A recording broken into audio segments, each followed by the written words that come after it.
Halo teman-teman semua, selamat datang di channel My Storytelling, channel yang akan berbagi pengalaman tentang asuransi. Nah, jadi di channel ini saya akan berbagi pengalaman tentang asuransi, ya, baik dari pengalaman saya pribadi, klien maupun teman-teman.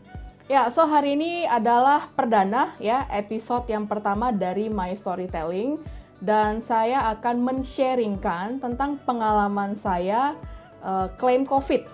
Ya, jadi hari ini saya akan menceritakan bagaimana sih dari awal saya terkena COVID sehingga saya mendapatkan tagihan rumah sakit yang cukup besar biayanya dan bagaimana cara klaim saya. Oke, nah sebelum kita lanjut, teman-teman boleh ya jangan lupa di-subscribe dulu dan jangan lupa ditekan tombol loncengnya supaya nggak ketinggalan video terbaru. Oke, so judul kita hari ini adalah tagihan COVID-ku. Nah, akan ada 3 hal yang akan saya sharingin hari ini ya.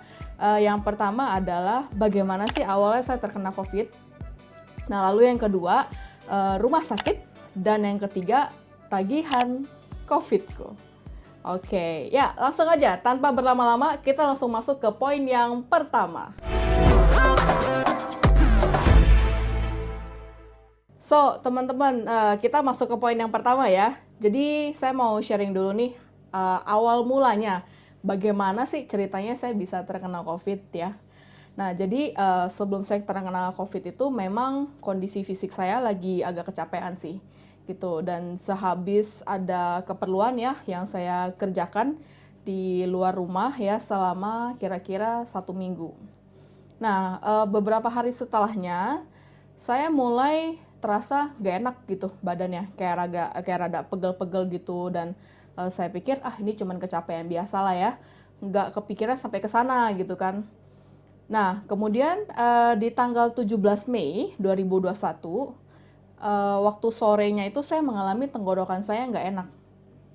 Nah, saya mengalami tenggorokan gak enak dan malamnya mulai kayak rasa-rasa pusing gitu kan, rasa-rasa gak enak badan ya. Nah, besok tanggal 18 Mei-nya 2021 pusingnya makin parah gitu. Dan kemudian saya juga ada mual dan juga muntah gitu ya. Lalu malamnya saya mulai demam tinggi. Nah, di situ saya nggak mengukur seberapa derajatnya, cuman panas banget badannya. Dan nafas juga mulai berat ya saat itu ya. Nah, lalu waktu tanggal 19 Mei 2021, semua gejala itu tuh masih ada gitu. Yaitu demam ya, pusing, mual, dan maaf saya sampai muntah juga. Terus sesak dan indera perasa dan penciuman saya juga udah mulai hilang gitu. Nah, dan juga ada batuk gitu. Dan akhirnya saya memutuskan untuk berobat ke klinik. Ya, saya memutuskan untuk berobat ke klinik. Lalu dokternya bilang ini kemungkinan COVID. Ya, saya masih nggak percaya sih. Ya, dia bilang ini kemungkinan COVID dan saya masih nggak percaya gitu. Dan yakin kalau ini cuma kecapean biasa aja gitu kan. Nah, setelah dari klinik, saya dikasih obat-obatan ya untuk mengurangi gejalanya ya. Dan saya konsumsi sesuai dengan anjuran dokternya juga gitu. Nah, tiba saatnya di tanggal 20 Mei 2021. Nah, di tanggal 20 Mei 2021 ini, semua gejala tuh masih ada. Ya, kemudian waktu kayak sore-sore gitu kan, teman saya tuh info bahwa mereka positif. Dan sebelumnya kita sempat ya ketemu ya untuk satu keperluan ya, kita ketemu tuh satu keperluan. Dan di sini saya shock dan saya langsung mikir jangan-jangan saya juga positif pada saat itu ya. Nah, akhirnya tanggal 20 Mei sore ya saya putuskan untuk antigen di klinik terdekat.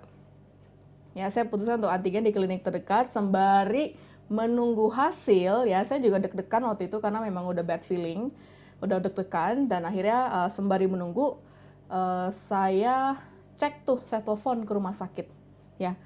Saya cek ketersediaan kamar di rumah sakit terdekat. Nah, saat itu sih mungkin COVID-nya itu masih belum terlalu parah ya, maksudnya belum banyak sekali ya seperti yang terjadi di bulan Juni.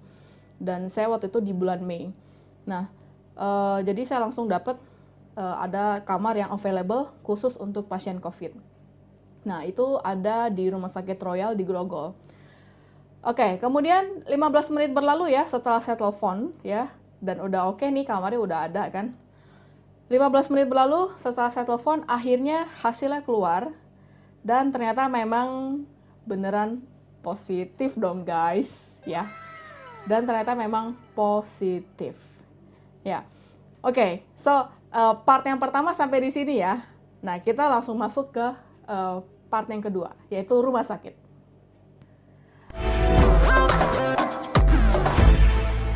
Oke, kita balik lagi ya. Jadi di part yang kedua ini saya akan menceritakan tentang bagaimana di rumah sakit ya.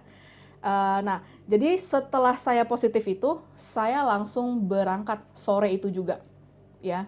Jadi memang sebelumnya saya sudah persiapan ya, saya sudah bawa baju supaya nggak bolak-balik, maksudnya gitu, karena takut nularin orang lebih banyak ya.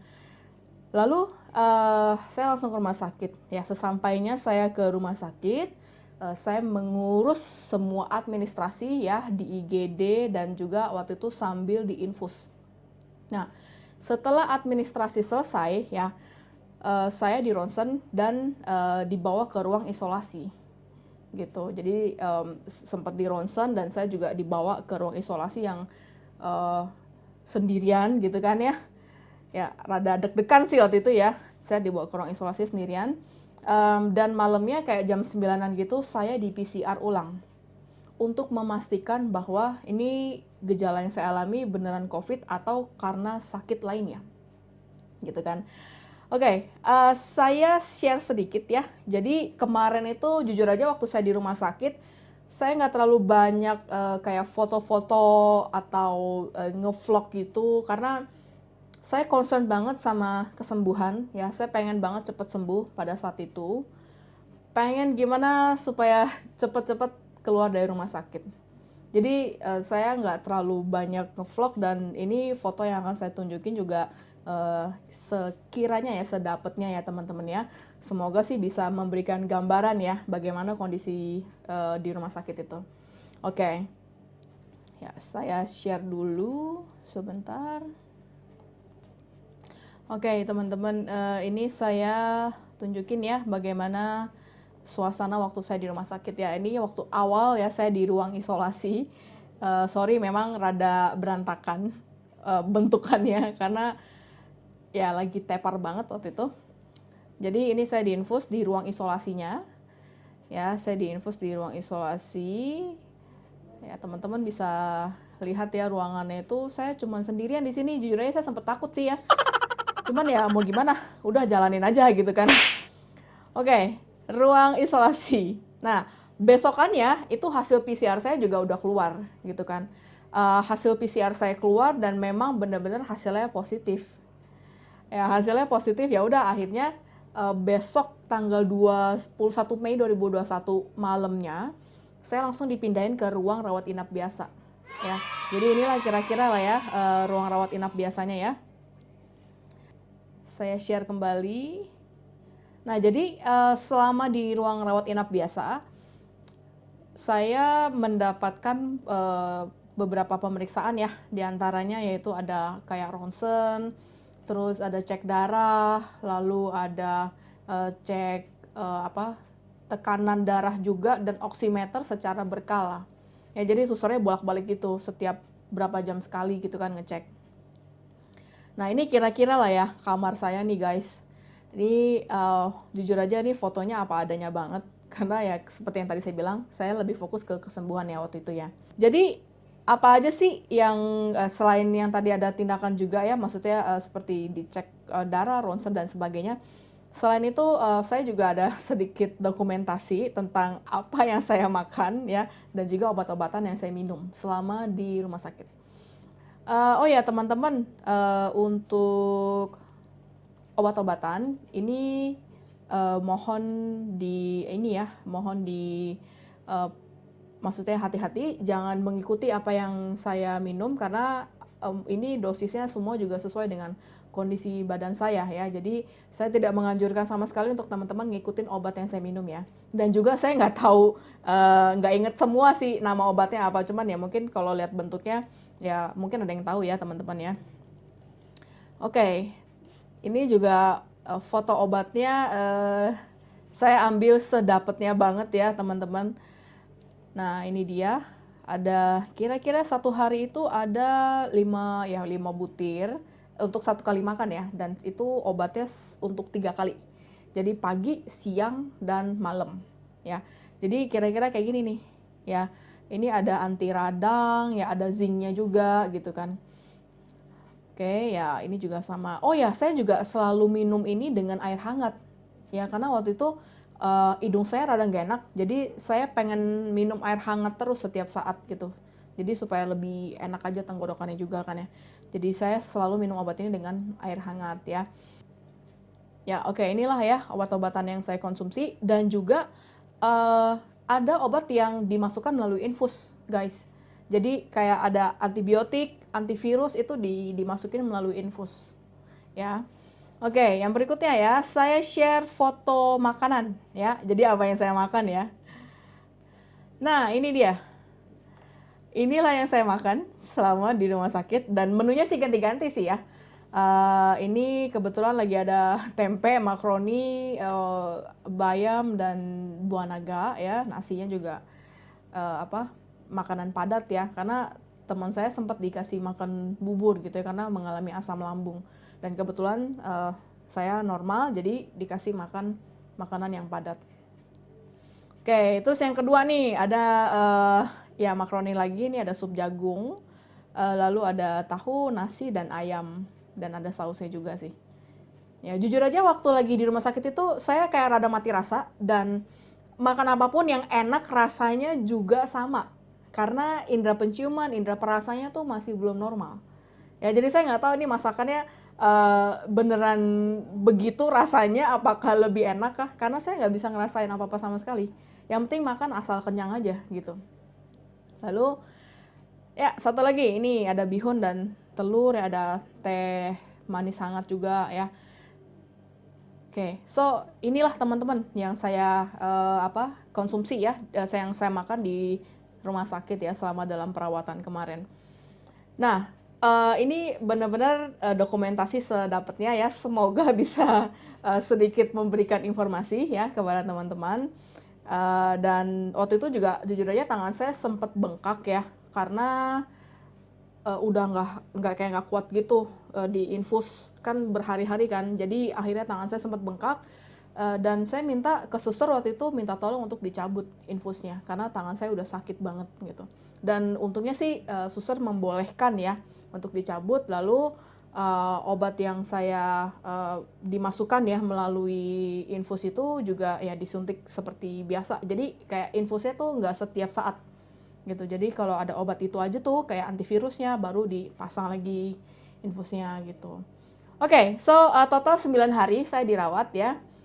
Itulah tadi bagaimana dokumentasi saya waktu di rumah sakit. Dan kita langsung masuk ke topik yang ketiga ya, yaitu tagihan COVID-nya. Guys, jadi untuk 9 hari perawatan di rumah sakit itu saya menghabiskan kira-kira 49.755.000 sekian. Nah, nggak percaya ya, padahal cuma 9 hari kok biayanya bisa mahal banget ya. Nah, berikut ini saya share tagihan rumah sakitnya. Ya, ini dia tagihan rumah sakit saya yang kemarin. Semoga bisa terlihat jelas ya teman-teman. Nah, ini di Royal Taruma ya, Grogol, 29 Mei 2021 ya. Dan kita lihat di sini. Totalnya nih 49.755.782 rupiah. Ya, dan biaya dijaminnya ini sama, biaya tidak dijaminnya 0. Ya, jadi dengan kata lain saya nggak ada selisih sama sekali, even untuk vitamin. Ya, jadi sama di rumah sakit saya juga ada konsumsi vitamin juga, dan itu semua di cover. Nah, rinciannya nih teman-teman, saya boleh share sedikit ya. Jadi ini kira-kira rincian yang apa sih kok bisa sama hal itu ya. Nah, kita lihat nih di poin yang pertama ini ada jasa dokter.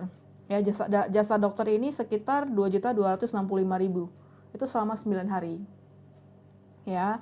Lalu ada perawatan ya dan lain-lain, ruang isolasi. Ini juga ada koreksi kamar ya, dimasukin semua tapi dikurangin ya.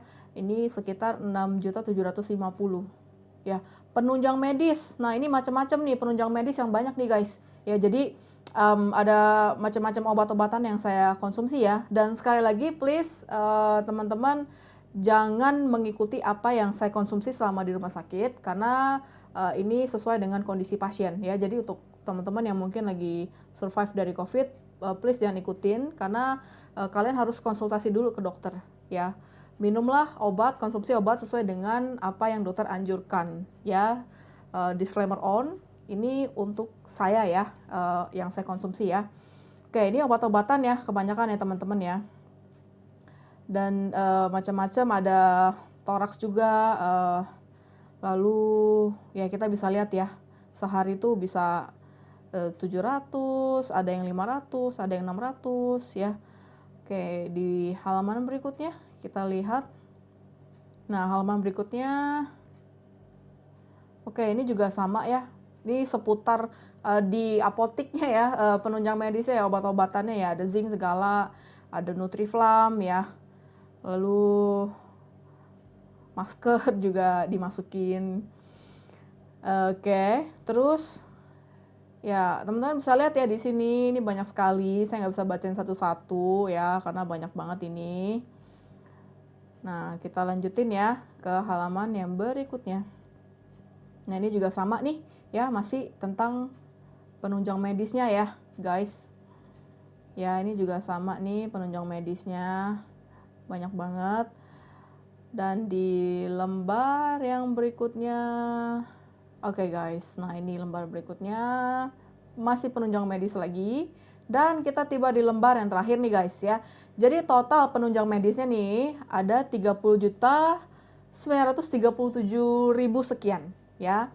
Nah, jadi kalau di total itu semuanya 49.755.000 sekian ya. Dan kita bisa lihat ya seperti di halaman yang pertama tadi, dan itu semua di cover ya, biayanya semua dijamin ya. Saya kembaliin lagi ke halaman pertama. Nah, teman-teman lihat ini biayanya semua dijamin ya.